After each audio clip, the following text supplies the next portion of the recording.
Last but not least. Et c'est la fin. Attendez. La clôture, c'est la fin. Voilà.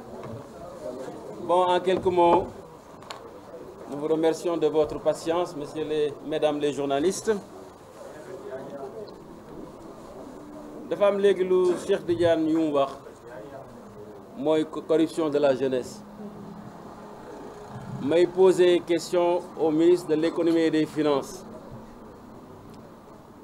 ne li ñuy wax ndax dëgg la mooy le produit intérieur brut du Sénégal maanaam li ñu jàpp ne Sénégal moom la ñuy liggéey ci koom-koom ndax ñooñu mu wax dañ leen a jox ay carte muy ay jigéen ñu dem jaay seen bopp xaymawuñu liggéey boobu ba dugal ko ci PIB na ko weddi moom ministre de l'économie et des finances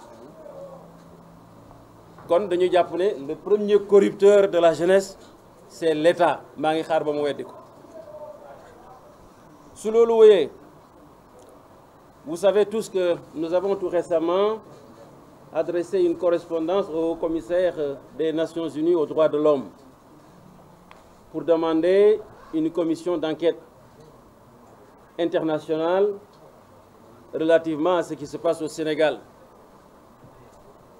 Je voudrais ici, et de façon solennelle, lancer un appel à l'Union africaine, à la CEDEAO, aux États-Unis d'Amérique, au Royaume-Uni, au Canada, à l'Union européenne et particulièrement à l'État français d'appuyer notre demande pour une commission d'enquête internationale. Mais on le fait particulièrement pour l'État français, dont les intérêts et les investissements ont été gravement atteints, aussi bien au mois de mars qu'au mois de juin, ici au Sénégal. Mais cela, et je crois que les Français l'ont bien compris, et la communauté internationale, ce n'est point un sentiment anti-français. Il faut s'interroger sur les causes. C'est parce que, tout simplement, les enseignes françaises sont les enseignes les plus nombreuses et du fait que Macky Sall a affamé une bonne partie de la population, et j'y reviendrai, du fait aussi des nervis qui sont à l'origine de tout cela, les affamés, vous avez vu les images, c'est des mères de famille qui rentrent dans des magasins, Auchan, etc., qui prennent des provisions parce qu'ils n'ont pas de quoi se nourrir. Mais ce n'est point un sentiment français. Et rien ne peut justifier, à mon avis, de leur saccage contre des intérêts de pays amis, de partenaires. C'est condamnable, nous le déplorons. Mais, comme vous le savez, dans toute révolte, c'est à peu près de cette façon que ça se passe.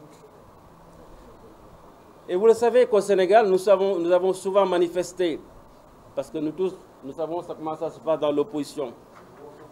Mais cela s'arrêtait tout simplement au fait de brûler des panneaux dans les rues, mais jamais, jamais, au plus grand jamais, il n'y a eu de mort d'homme comme sous le régime de Macky Sall.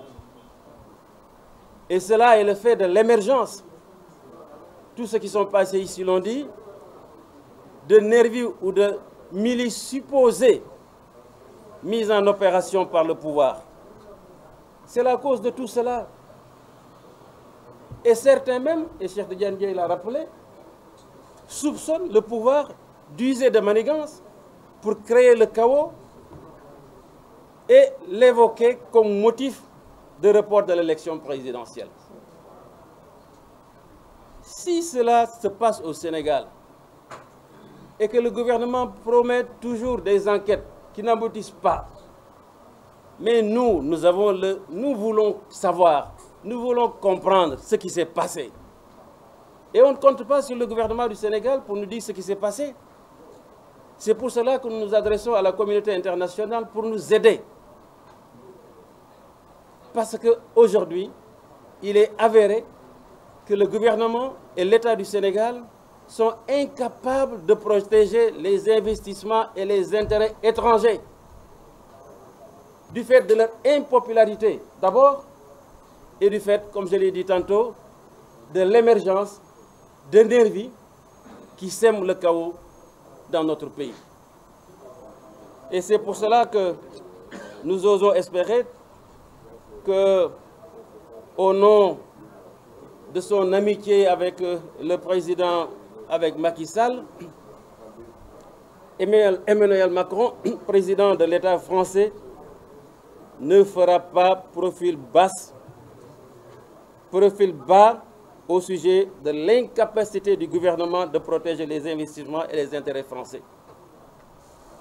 Et nous demandons un appui subséquent pour que la lumière soit faite sur tous ces problèmes qui ont été soulevés par les leaders. Ceci étant dit, je crois que très rapidement, les Sénégalais, le gouvernement a fait un mémo, mais les Sénégalais def nañ mémo jox ko gouvernement bi wax ko ci 5 wala 4 points. Ne ko kii nga xam ne mooy Ousmane Sonko nga ne du bokk loolu mënul am. C'est impossible.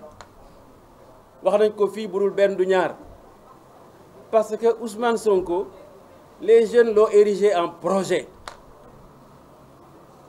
Les jeunes l'ont érigé en projet. Il a tenté. Et je m'étonne d'ailleurs que des socialistes et des libéraux puissent s'allier avec Macky Sall. Parce qu'il a tué l'âme du Parti socialiste. Il a essayé de tuer l'âme du Parti démocratique sénégalais.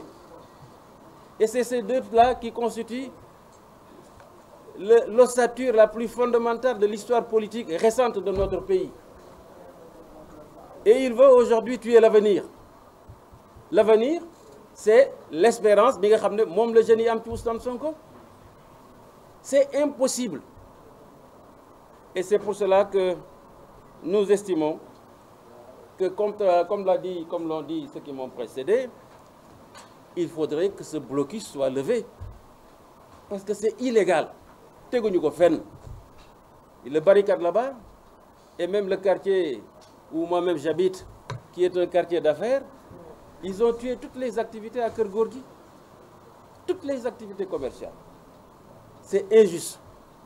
Et je crois que nous, habitants de Keur Gorgui, nous serons les premiers à nous opposer à ce blocus. Et je crois qu'on sera bien entendu. Donc loolu daal ci gàttal xam naa ne toogaay bi yàgg na mooy li nga xam ne bëggoon naa ko wax ñu leen di sant leen gërëm jërë ngeen jëf. jërëjëf dinañ leen yónnee document bi tout à l'heure incha allah.